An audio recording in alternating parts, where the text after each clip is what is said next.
آخر میں ایک سوال ہے، صاحب نے انہوں نے پوچھا کہ بچیوں کی ولد شادی نہیں ہو رہی تھی، شادیوں کے معاملات کی رکاوٹ تھے، اب شادی طے ہو گئی تو اس کے لیے اسباب پیدا نہیں ہو رہے، اس کے لیے کچھ پوچھا؟ اس کے لیے یہ ہے کہ اگر خدا نہ خواستہ کوئی تنگی ہے یا کوئی پریشانی ہے اور اسباب پیدا نہیں ہو رہے تو سورہ آل عمران کی آیت نمبر 26-27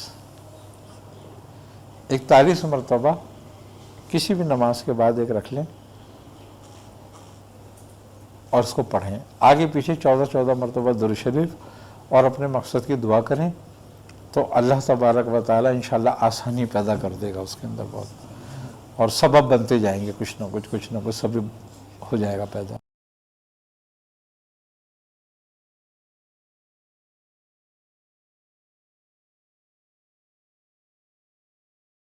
اسی طرح میاں طلاقوں کے معاملات اور ناچاکیوں کے معاملات بہت زیادہ ہیں میاں بیوی کے اندر، بیوی جو ہے میکے کے اندر اپنے ماں کے گھر پر ہے اور اس طرح کے، اس کے لیے کہ آپس میں باہمی اگر عورت یہ سمجھے کہ بھئی مرد زیادتی کر رہا ہے یا مرد یہ سمجھے کہ عورت زیادتی کر رہی ہے تو دونوں کے لیے ایک بہترین وظیفہ ہے سورہ انفال کی آیت نمبر 63۔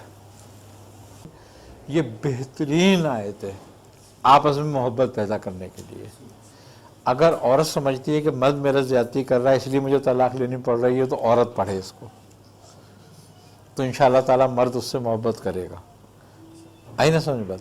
اچھا، اگر مرد سمجھتا ہے کہ میری عورت جو ہے وہ نافرمان ہے، فرما برداری نہیں کرتی، اس وجہ سے ان میں آپس میں اختلاف پیدا ہو رہے ہیں، یا وہ ماں والدین کے یا کسی کا حقوق کو نہیں سمجھتی، شوہر کے حقوق کو نہیں سمجھتی، تو شوہر پڑھے اس کو۔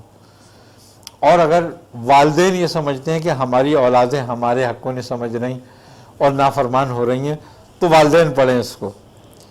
ہاں، اس کو یہ ہے کہ کم سے کم 11 مرتبہ، کسی کے پاس ٹائم ہے تو 41 بار، اور کسی کے پاس زیادہ ٹائم ہے تو 111 بار۔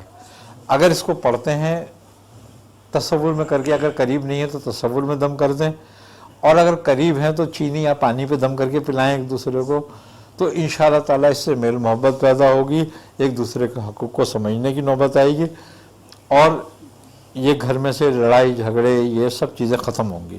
بہت بہترین عمل ہے، اگر کوئی کرے تو بہت اچھا عمل ہے۔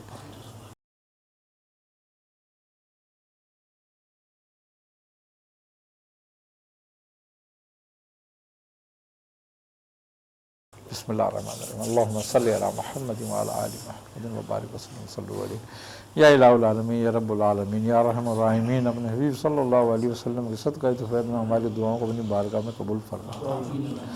یا الہ العالمین، اپنے حبیب صلی اللہ علیہ وسلم کے ذریعے وسیلہ صدقہ طفیل میں ہمیں ہر طرح کی گمراہیوں سے، ذلتوں سے، رسوائیوں سے، ظاہری اور باطنی امراض سے محفوظ فرما۔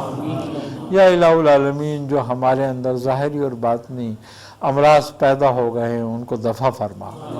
یا الہ العالمین، اپنے حبیب صلی اللہ علیہ وسلم کے صدقہ طفیل میں ہمیں ہر طرح کی نعمتیں، رحمتیں، برکتیں عطا فرما۔ یا الہ العالمین، اپنے حبیب صلی اللہ علیہ وسلم کے صدقہ طفیل میں ہم سے پہلے جو لوگ مومن مومنات، مسلم مسلمات، صالحین صالحات، ہمارے آبا و اجداد جو بھی دنیا سے جا چکے ہیں، یا الہ العالمین سب کی مغفرت فرما، ان کو اپنے جواہر رحمت میں جگہ عطا فرما، ہمارے پیران اکرام کے درجات کو بلند فرما۔ یا الہ العالمین، اپنے حبیب صلی اللہ علیہ وسلم کے صدقہ طفیل میں ہمارے کبیرہ صغیرہ گناہوں کو معاف فرما۔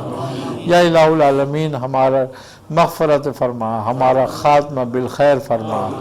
یا الہ العالمین، ہمیں اتباع رسول اور محبت رسول صلی اللہ علیہ وسلم اور محبت اہل بیت صلی اللہ علیہ وسلم نصیب فرما۔ یا الہ العالمین، اپنے حبیب صلی اللہ علیہ وسلم کے صدقہ طفیل میں ہماری دعاؤں کو اپنی بارگاہ میں قبول فرما۔ ربنا تقبل منا انک انت السمیع العلیم وتب علینا انک انت التواب الرحیم۔ صلی اللہ تعالی علی خیر خلقہ نور عرشہ زینت فرشہ قاسم رزقہ محمد وعلی آلہ وصحبہ اجمعین برحمتک یا ارحم الراحمین۔